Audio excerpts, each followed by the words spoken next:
Is the United States supporting al-Qaeda in Syria? The answer is yes. Fact number one. There is no question that al-Qaeda fighters are part of the opposition forces attempting to overthrow Syria's government. Fact number two. The creation of al-Qaeda wasn't Islamic fundamentalism.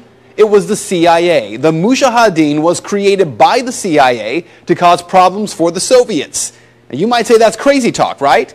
Here's Secretary of State Hillary Clinton. To be fair, we had helped to create the problem we're now fighting. How?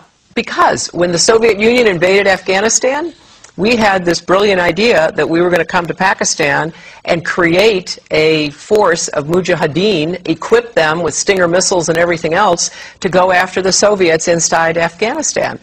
And we were successful. The Soviets left Afghanistan, and then we said, great, goodbye, leaving these trained people who were fanatical in Afghanistan and Pakistan, leaving them well armed, creating a mess, frankly, that at the time we didn't really recognize. We were just so happy to see the Soviet Union fall, and we thought, okay, fine, we're okay now. Everything's going to be so much better. Now you look back, the people we're fighting today, we were supporting in the fight against the Soviets. So it's not a conspiracy theory, it's history. And it's history that's being repeated in Libya and now in Syria.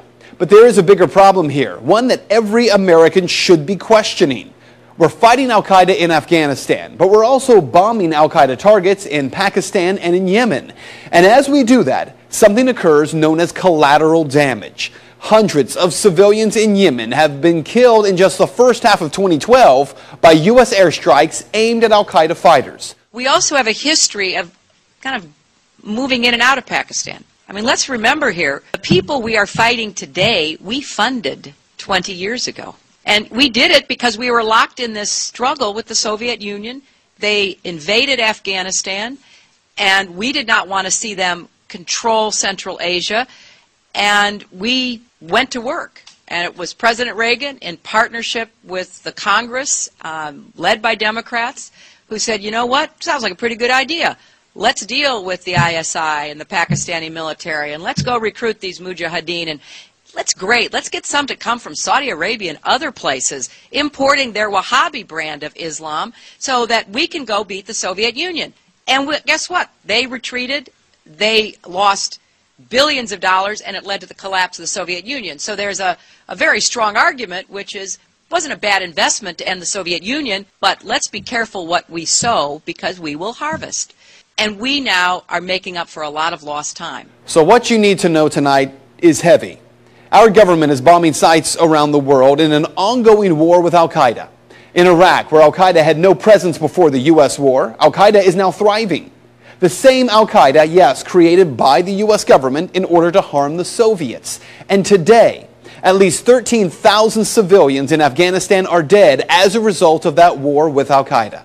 So with all respect to Ms. Fitzgerald from the Irish Times, this is not propaganda. Rather, it is the question that every American should be demanding answers on from Congress and from this president. Why are we giving al-Qaeda fighters money and weapons to overthrow yet another government in the Middle East? Today, our government claims they're freeing the people of Syria.